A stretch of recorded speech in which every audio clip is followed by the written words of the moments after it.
So, magandang araw mga boss. Ngayong araw na to ay gagawa tayo ng flashing door para sa ating kwarto sa second floor. So mula sa pag-assemble ng kahoy, paglalagay ng plywood, pagkakabit yung tinatawag na bisagra at paglalagay dito sa ating hamba hanggang matapos ito. Pero bago mo ng lahat, intro muna tayo.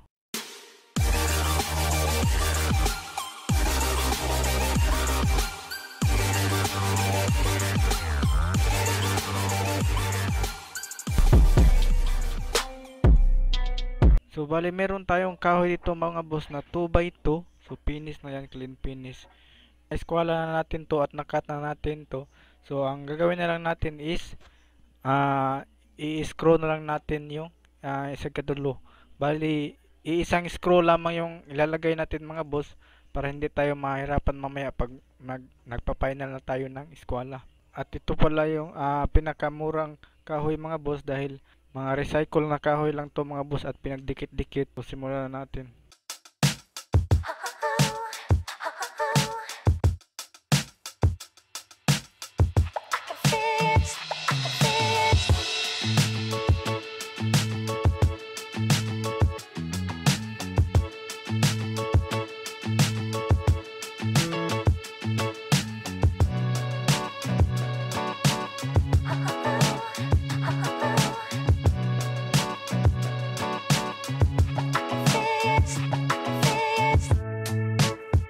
So ito na mga boss, natapos natin gawin yung ating frame. So bali tig-iisang screw lang yun nilagay natin mga boss dito at saka dito. So mamaya pag nalagyan na natin ito ng plywood, so saka na natin ipa-final yung pag-i-screw. So next is magsusukat tayo ng plywood. Bali yung ginamit ng plywood is 1/4. So mamaya is i-discuss ko sa inyo mga boss kung magkano yung nagastos ko at yung mga sukat sa ating pintuan.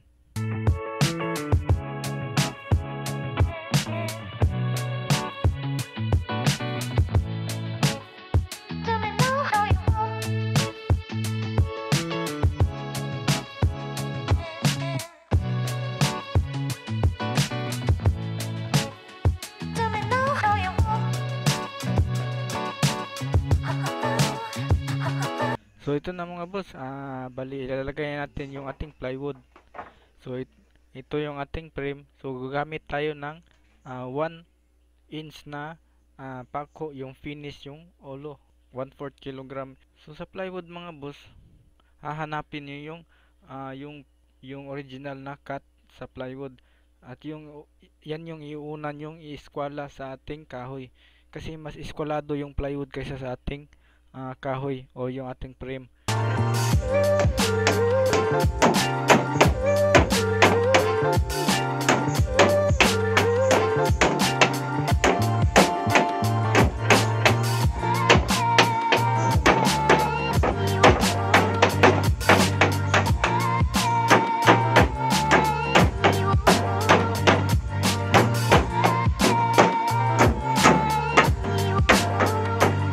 A few moments later. So ito na mga boss, natapos natin malagyan ng pako yung ating kabilang side ng ating pintuan. So next is magsusukat na tayo para maglalagay na tayo ng brace.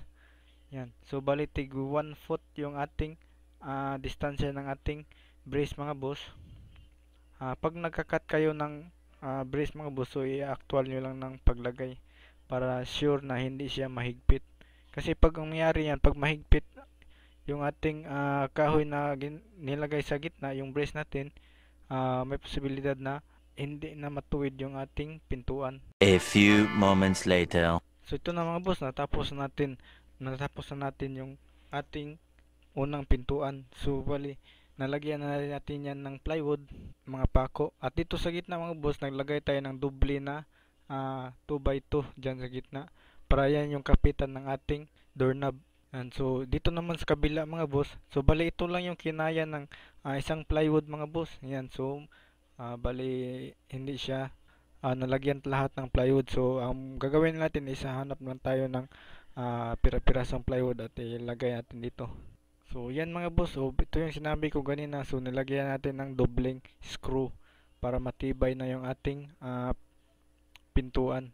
So next is yung sukat nito mga boss. Bali yung sukat pa nito mga boss ay 72 inches niyan.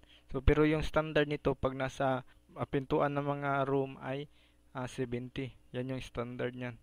So yung height naman niya, so 7 feet. So yan, napansin niyo yan mga boss, manilagay akong brace dyan. So yan yung yung part na yan, yung part na 2x2 na yan, yung nakalapat sa sahig, yan yung kakabitan natin ng bisagra. So yan yung mag-hold doon sa ating hamba. So ito yung, at dito din sa baba nilagyan ko rin yan. So bali yan para dagdag pwersa sa ating pintuan. So next is kakabit na natin mga boss. So bali dalawang pintuan yung ginawa natin mga boss dito sa ating kwarto at saka dito sa ating terrace.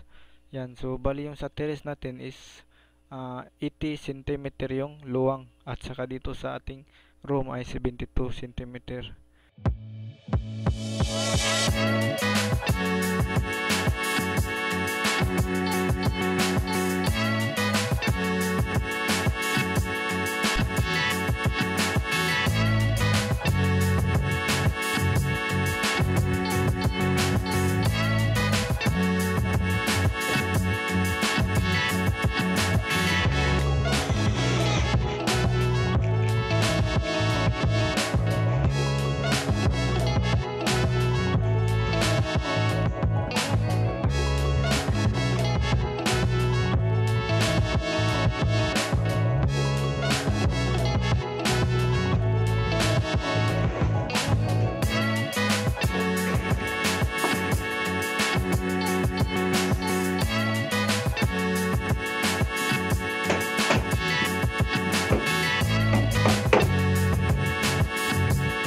A few moments later.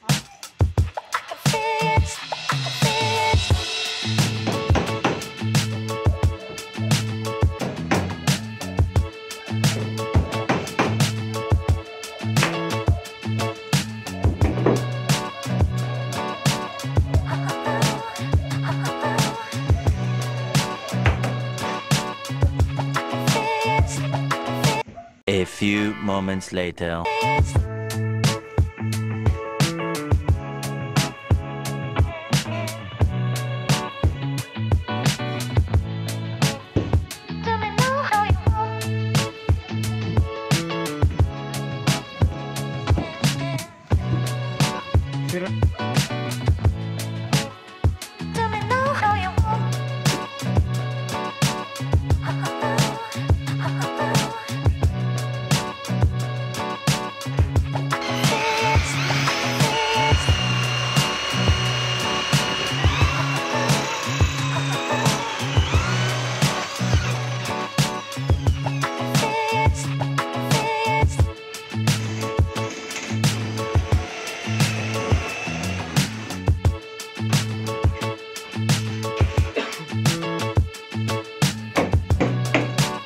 A few moments later.